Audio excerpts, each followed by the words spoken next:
hafal anak-anak itu.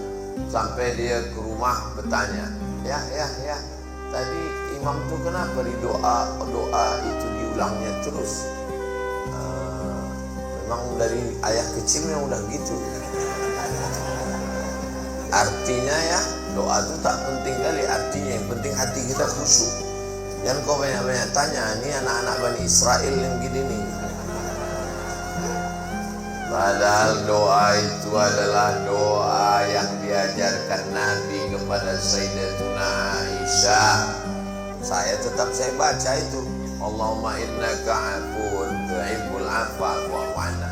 Tapi kepada tetangga, kepada kawan tak bisa.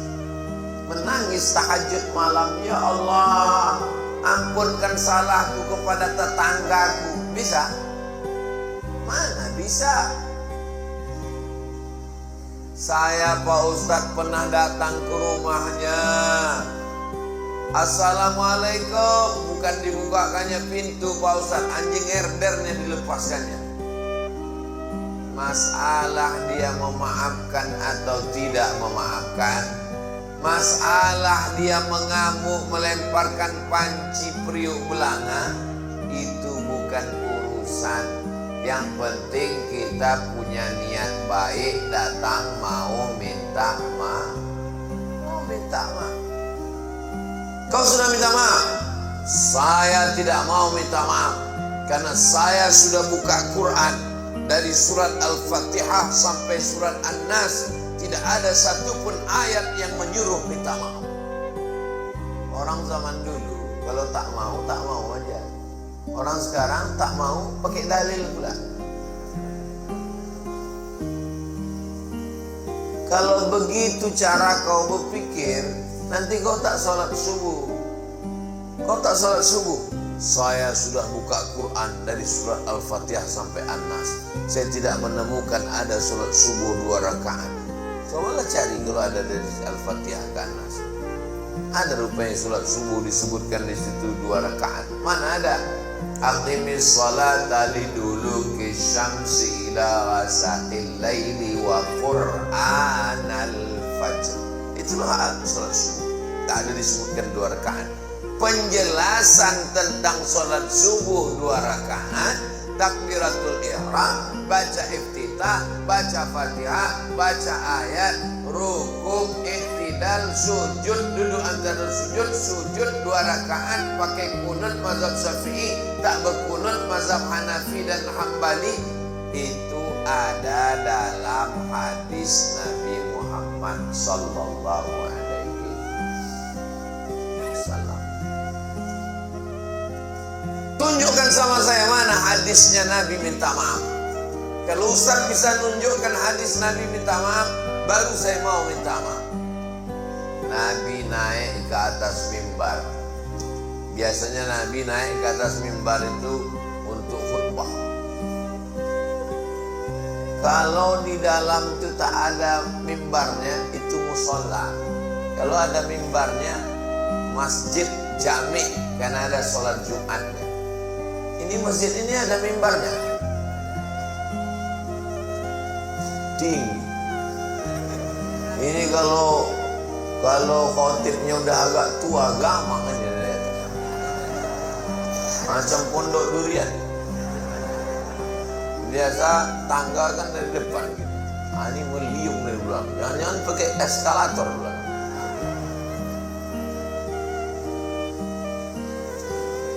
Maka dalam Islam diajarkan tentang mendengarkan khutbah.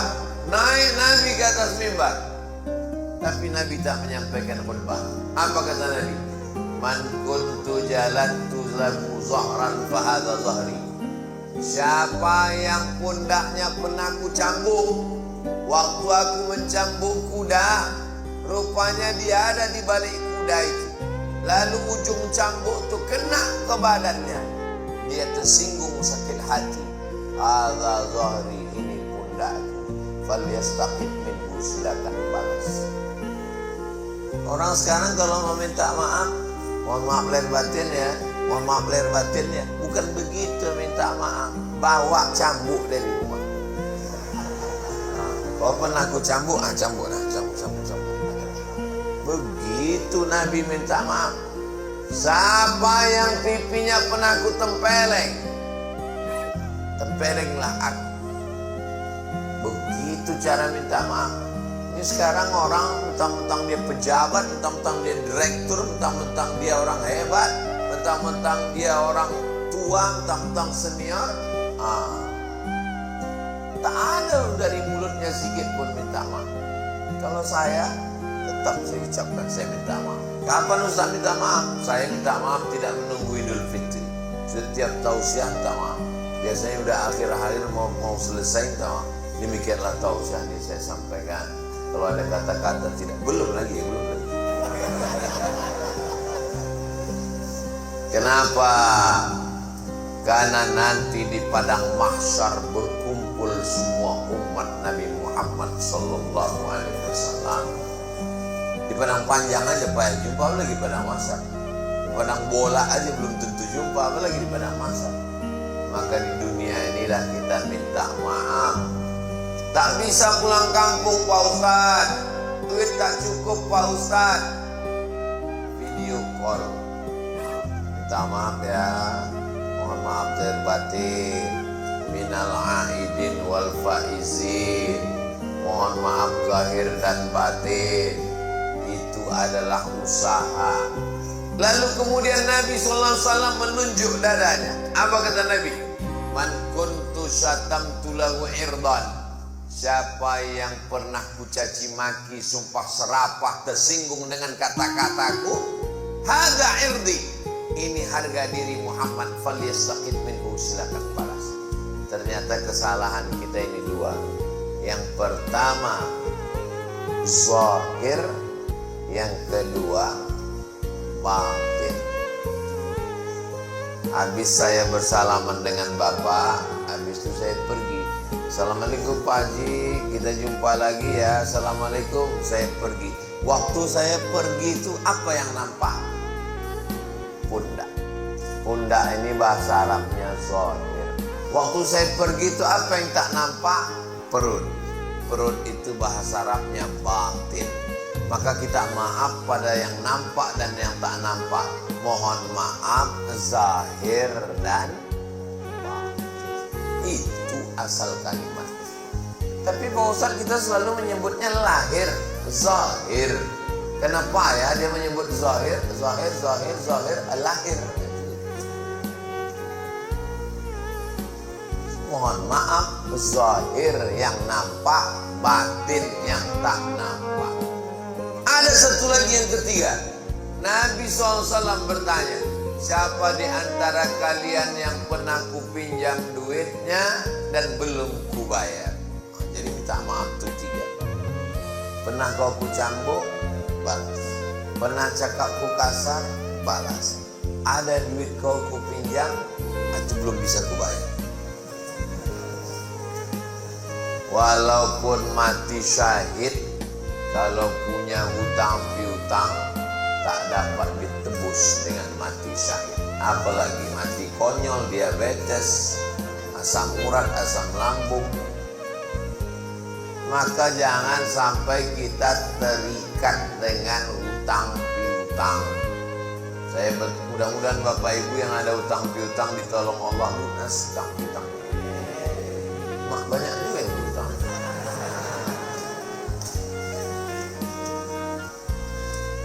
Saya berfoto di pintu rumah orang.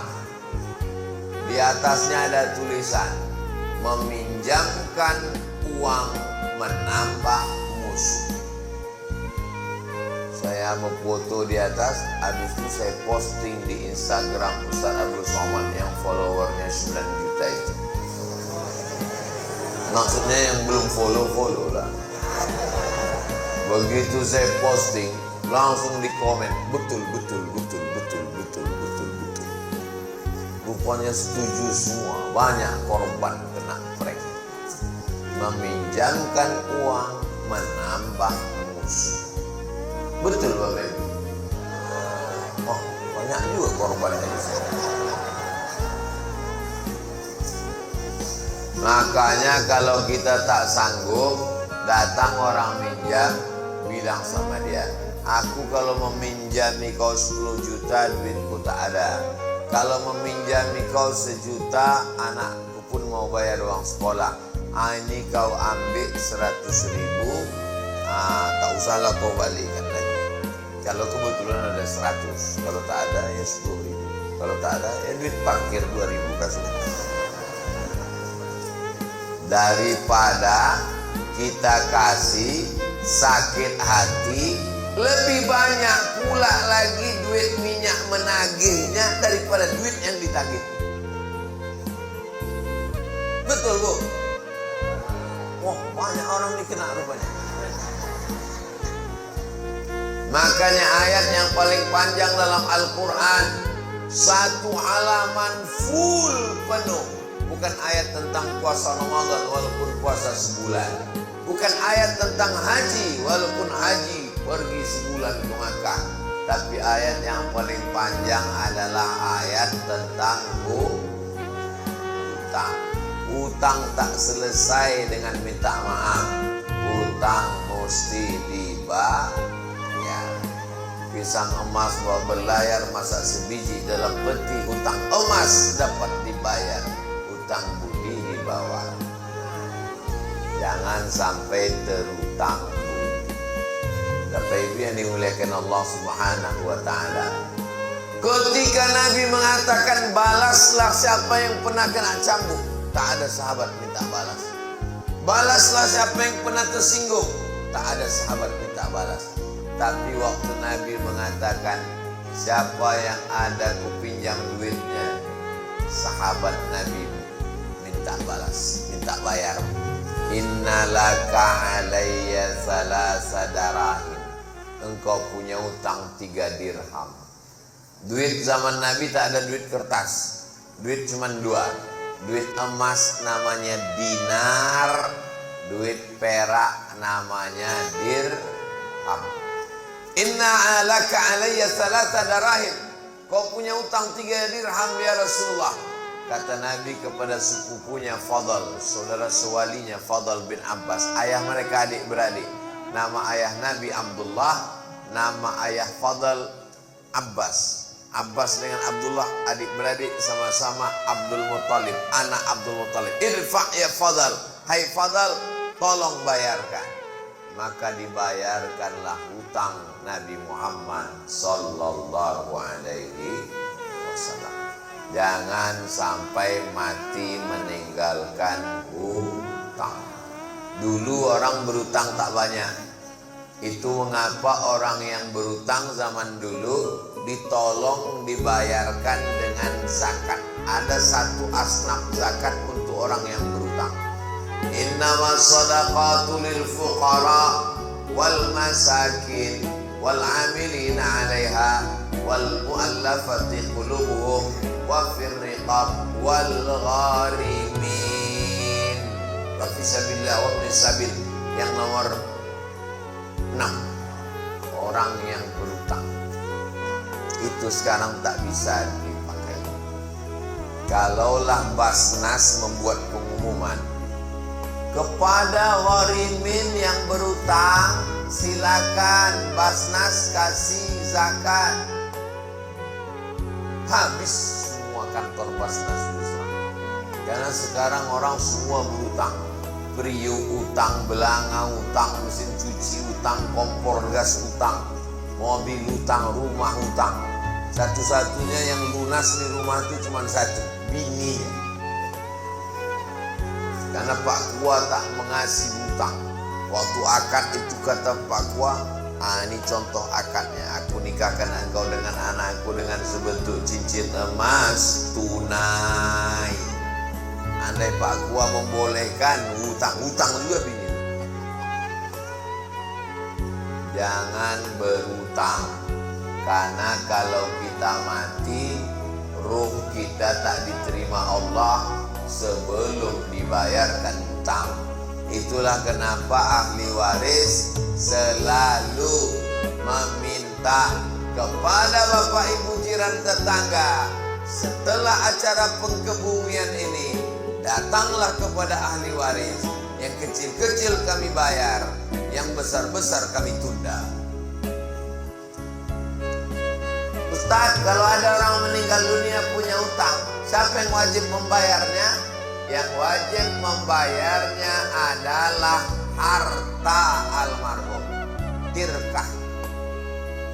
Apakah anaknya wajib membayar? Anaknya tidak wajib membayar dari harta anaknya sendiri. Ingat itu baik-baik. Makanya kalau meminjamkan sama orang, jangan berharap anaknya akan membayar, karena anak tidak wajib membayar dari harta anak itu sendiri, tapi dia bayarkan dari harta warisan bapaknya. Mim ba'di wasiyatin, keluarkan wasiat. Wasiat yang dikeluarkan sepertiga harta. Makanya masjid